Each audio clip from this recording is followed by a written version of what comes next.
अस्सलाम वालेकुम। आज मजबूर होकर ये माँ अपनी आवाज बुलंद कर रही है। आपने ये क्या पाकिस्तान को बना दिया है?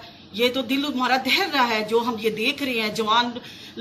जवानों की लाशें, खून से लथपथ लाशें, ये हमसे बर्दाश्त नहीं हो रहा। हमारी आहें निकल रही हैं, हमसे बर्दाश्त नहीं हो रहा है। ये कहाँ है ये आर्मी, ये हमारी पाक फौज कहाँ है? ये इनको क्यों नहीं पकड़ रही, क्यों नहीं इनको रोक रही?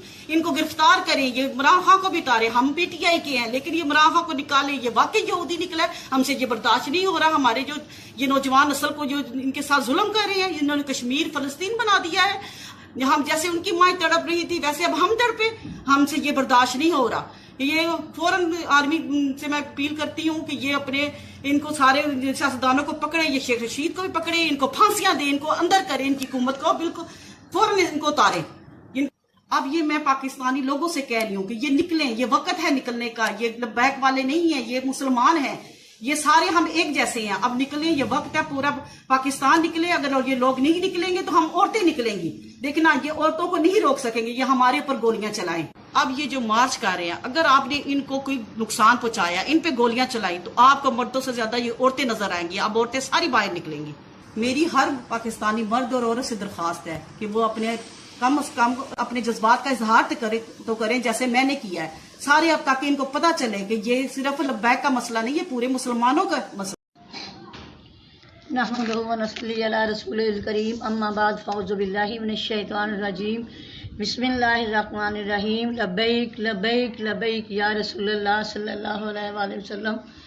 मेरे अजीज़ हम वतनों, भाइयों बहनों, आज यजीदी हुकूमत ने नबी पाक सल्लल्लाहु अलैहि वसल्लम की अज़मत और शान पे फ्रांस को बचाने के लिए, फ्रांस को खुश करने के लिए यजीदी हुकूमत ने हमारे मरकज़ पे जो यतीम खाना मस्जिद रहमतुल्लिल आलमीन पे हमला कर दिया है।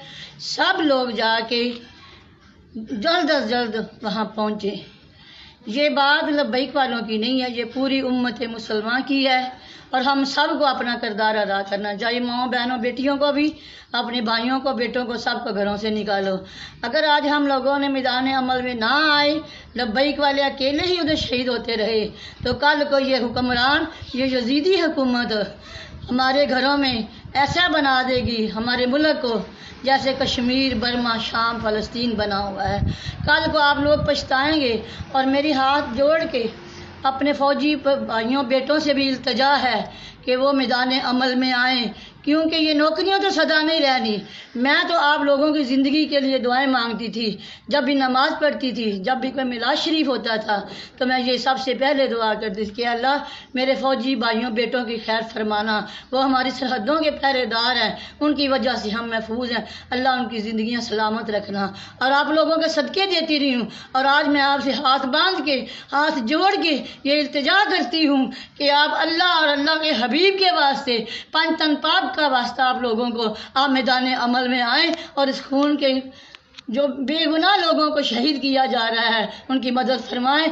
आपने हमारे लिए नहीं आना, हमने कोई ज़मीनें जायदादें नहीं मांगी। हम यही कह रहे हैं आप लोगों से, ये हम सब के लिए है। नबी हम सब के हैं, कलमा एक है, कुरान एक है, नबी पाक सल्लल्लाहु अलैहि वसल्लम हम सब के नबी आका मौला हैं। आप सब लोग नबी पाक सल्लल्लाहु अलैहि वसल्लम की अज़मत और शान के लिए मैदान अमल में आए। मैं अपने फ़ौजी भाइयों से, अपने बेटों से, अपने बुजुर्गों से हाथ बांध के इल्तिजा करती हूँ, आपको सैयदा फातिमा ज़हरा की चादर तौहीद का वास्ता, खुदा के लिए मैदान अमल में आए, मैदान अमल में आए और लब्बैक वालों का साथ दें। नबी पाक सल्लल्लाहु अलैहि वसल्लम की अज़मत और शान पे कुर्बान होने का वक़्त है। आप सब लोग हमारा साथ दें। और मैं बाकी जो मेरे मुल्क के लोग हैं, जो अहले तशरीह हैं, देवबंदी हैं, जो वहाबी हैं, जो भी हैं, हम सब एक हैं। हम सब के आका मौला नबी पाक सल्लल्लाहु अलैहि वसल्लम हैं। हम उस अज़मता वाले नबी के उम्मती हैं जिसने सबसे पहले भी हमारी फरियाद अल्लाह की तरफ, क़यामत के दिन भी आपने शफाअत करनी है, कब्र में भी आपने शफाअत करनी है। वो हम सब के नबी हैं। अहले तशरीह भाइयों से इल्तिजा है कि आप सैयदा फातिमा ज़हरा के बड़े प्यारे हैं, बड़े आशिक हैं, मौला मुश्किल कुशा के, इमाम हसन हुसैन के और सैयदा के बाबा से प्यार नहीं करेंगे। आज सैयदा के बाबा की इज़्ज़त पे हरफ आया है। आज सैयदा के बाबा के लिए बाहर नहीं निकलेंगे, आज पंचतन पाक की शान के लिए नहीं निकलेंगे। आज आप किसी के کے لیے نہ نکلے. آج سیدہ فاطمہ الزہرا رضی اللہ تعالیٰ عنہا کی بابا کی عظمت اور شان کی خاطر نکلے. آپ کو اسی فاطمہ الزہرا رضی اللہ تعالیٰ عنہا کا واسطہ ہے. آپ کو اسی فاطمہ کی چادر تطہیر کا واسطہ ہے. آپ کو پنج تن پاک کا واسطہ ہے. شہدائے کربلا کا واسطہ ہے. آپ لوگوں کے آگے ہاتھ جوڑتی ہوں اور التجا کرتی ہوں نبی پاک صلی اللہ علیہ وآلہ وسلم کی عظمت اور شان کے لیے سب لوگ آئیں. لبیک لبیک لبیک یا رسول اللہ. تاجدار ختم نبوت آپ سب کا حامی اللہ سبحانہ و تعالیٰ حامی و ناصر ہو. جبکہ کورونا پہ آپ نے قابو کرنا تھا، آپ نے جا کے مذہبی جماعت کے لیڈر کو قابو کر لیا. نبی اقدس صلی اللہ علیہ وسلم کے شان میں جو مرضی کوئی گستاخی کر لے اس کی کوئی تکلیف نہیں. تو بدامنی تو آپ نے پھیلائی اور پھر اس کے بعد ان پہ لیبل لگا کے جی یہ تو شرپسند ہے، یہ تو دہشت گرد ہے. یہ ساری باتیں آپ کو اس وقت خیال کیوں نہیں آئیں جب آپ معاہدے پہ دستخط کر رہے تھے؟ میں آپ کو بتاؤں وزیر اعظم صاحب، آپ کے ساتھ بھی بغاوت ہو رہی ہے. آپ کے اندر غدار موجود ہیں، فرانس کے مقروض ہیں. پیپلز پارٹی مسلم لیگ نون قرضے لیتی رہی، وہ تو چھوڑ دیا. نواز شریف کو بھی چھوڑ دیا، زرداری کو بھی چھوڑ دیا. جن پر بس نہیں چلتا ان کو تم پکڑ لیتے. اور السلام علیکم طیبہ ضیا، میں نام نہاد ریاست مدینہ کے حاکم وقت سے کلمہ حق کہنے آئی ہوں. ایک مذہبی جماعت کے لیڈر کو گرفتار کرنے کا آپ کو یہی موقع ملا تھا جب رمضان المبارک کی آمد ہے، جب ہر طرف کورونا پھیلا ہوا ہے، جب آپ کہتے ہیں کہ ڈسٹنس رکھیں، فاصلہ رکھیں، ماسک پہنیں، SOP کی پاسداری کریں، اور آپ اسکول اور یونیورسٹی اور درسگاہیں تعلیمی ادارے بند کر دیتے ہیں. بچوں کا مستقبل تباہ ہو گیا صرف اس وجہ سے کہ کورونا ہے. شادی ہال بند ہیں، سینمے بند ہیں، سارے کاروبار بند ہیں اس لیے کہ کورونا ہے. تو آپ کو یہ نہیں پتا تھا کہ جب آپ یہ حرکت کریں گے، جب آپ گرفتاریاں کریں گے تو پورے ملک میں ان کے کارکن نکلیں گے، پورے ملک میں جلاؤ گھراؤ ہوگا اور کورونا پھیلے گا؟ اس وقت نہیں آپ کو خیال آیا. اور دوسری بات ہے کہ آپ نے قرآن پاک کے بہت آپ ریفرنس دیتے ہیں، حدیث کے دیتے ہیں، یہ نہیں پڑھا کہ جب معاہدہ کرو توڑو نہ، جب وعدہ کرو اس کو پورا کرو. 2017 میں اس وقت فیض آباد کا دھرنا آپ کو سپورٹ کرتا تھا. اس وقت یہ لوگ اچھے تھے، اس وقت یہ لوگ آپ کی پارٹی کے PTI کے ان کی سپورٹ میں بولتے تھے، ان کو ہیرو بنایا ہوا تھا. اور وہی لوگ ہیں، وہی فیض آباد کا دھرنا پھر نومبر میں ابھی 2020 میں ہوا اور فرانس کے سفیر کو نکالنے کی بات ہوئی. اور آپ کو پتہ ہے کہ نبی صلی اللہ علیہ وسلم کی حرمت پہ یہ قوم، یہ امت یہ جان دیتی ہے. تو آپ نے اس نازک موقع پہ ان کے ساتھ ان کے اگریمنٹ کو آپ نے سائن کر لیا. وہ ان کا لیڈر اللہ کو پیارا ہو گیا اور آپ نے کہا کہ سفیر کو واپس بھیج دیں گے. پھر آپ نے اسی کی خلاف ورزی کر دی. اب آ کے آپ لوگوں کی سمجھ نہیں آتی. پہلے آپ گروپس بناتے ہیں، پھر اس کو سپورٹ کرتے ہیں، پھر ان کو اپنے مقاصد کے لیے، اپنے سیاسی مقاصد کے لیے 75 سال سے یہی ہوتا ہے، پھر ان کو استعمال کرتے ہیں. پھر جب باہر سے سگنل مل جائے کہ نہیں اب یہ ہیرو نہیں رہے یا اب مجاہد نہیں رہے تو وہ شرپسند اور دہشت گرد ہو جاتے ہیں. اتنے پاکستان میں کس کس مذہبی جماعتوں کے ہم نام لیں گے؟ ساری جماعتیں بنی، انہیں سپورٹ کیا گیا اپنے سیاسی مقاصد کے لیے، اور پھر اس کے بعد ان پہ لیبل لگا کے جی یہ تو شرپسند ہے، یہ تو دہشت گرد ہے. یہ ساری باتیں آپ کو اس وقت خیال کیوں نہیں آئیں جب آپ معاہدے پہ دستخط کر رہے تھے؟ جبکہ کورونا پہ آپ نے قابو کرنا تھا، آپ نے جا کے مذہبی جماعت کے لیڈر کو قابو کر لیا.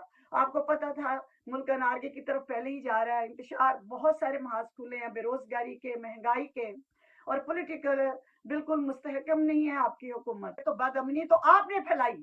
وہ اس جماعت نے بقول آپ کے ہمارے اداروں کو بڑوں پہ گستاخی کی ہے تو اس کی آپ کو بڑی تکلیف ہوئی ہے. لیکن نبی اقدس صلی اللہ علیہ وسلم کے شان میں جو مرضی کوئی گستاخی کر لے اس کی کوئی تکلیف نہیں. ہم مانتے ہیں آپ بڑی اچھی تقریریں کرتے ہیں اور آپ نے دنیا کو بتایا کہ ناموس رسالت کیا ہوتا ہے، لیکن اپنے گھر میں کیوں آگ لگا رہے ہیں؟ میں آپ کو بتاؤں وزیر اعظم صاحب، آپ کے ساتھ بھی بغاوت ہو رہی ہے. آپ کے اندر غدار موجود ہیں، آپ کے اندر آستین قسام موجود ہیں جو پہلے اسی فیض آباد کے دھرنے میں ان کے سپورٹر تھے اور آج وہ ان کو کہہ رہے ہیں کہ جی ان کو پکڑو. اور بڑے پوسٹیں کرنے والوں، سوشل میڈیا پہ شو ڈالنے والوں کہ جی ہم فرانس کے مقروض ہیں، ہمارے وہاں پہ پاکستانی مزدور ہیں، ہم ان کا سفیر نکالیں گے تو پہلے ان کا قرضہ ادا کرو، اور طنز کر رہے ہو عاشقان رسول، عاشقان رسول. شرم کرو. आशिकान रसूल एक बहुत बड़ा जुमला है, और आशिकान रसूल का सबसे बड़ा आशिक रसूल का दावेदार तो वजीर आजम है इस मुल्क का। ये कर्जा जो है ये पाकिस्तानी अवाम ने लिया है, जिनको रोना रोते हैं हमारे वजीर आजम के जी ये पहली जमातें पीपल्स पार्टी मुस्लिम लीग नून कर्जे लेती रही, मकरूज कर दिया हमें, तो उनको अंदर दो ना। वो तो छोड़ दिया, नवाज शरीफ को भी छोड़ दिया, जरदारी को भी छोड़ दिया, तो बाकी जो तुम जिन पर बस नहीं चलता उनको तुम पकड़ लेते हो और फिर कहते हो कि जनाब ये बगावत कर रहे हैं, ये गद्दारी कर रहे हैं। और इंसाफ, तहरीक इंसाफ है ना, तो बराबर मसावी इंसाफ दो। जेलों में से सारे निकालो, या जो भाग गए उन सारों को भी जेलों में डालो। ये तफरीक ना करो। कलमा हक कहने वाले और एक एक बात को सच्चाई से देखने और बोलने वाले मजबूर नहीं होते। अगर आप बड़े बड़े चोर और डाकू जो मुल्क छोड़ के भाग गए या मुल्क के अंदर लूट रहे हैं, अगर आप उनको जेलों में नहीं डाल सकते, तो जिनको जेलों में डाला है उनको भी बाहर निकालें। अभी जो इस वक्त मुल्क में हालात हैं, रमजान मुबारक से जो एक दिन पहले शुरू हुआ है फितना फसाद, उसमें समेत आपके तमाम लोग बराबर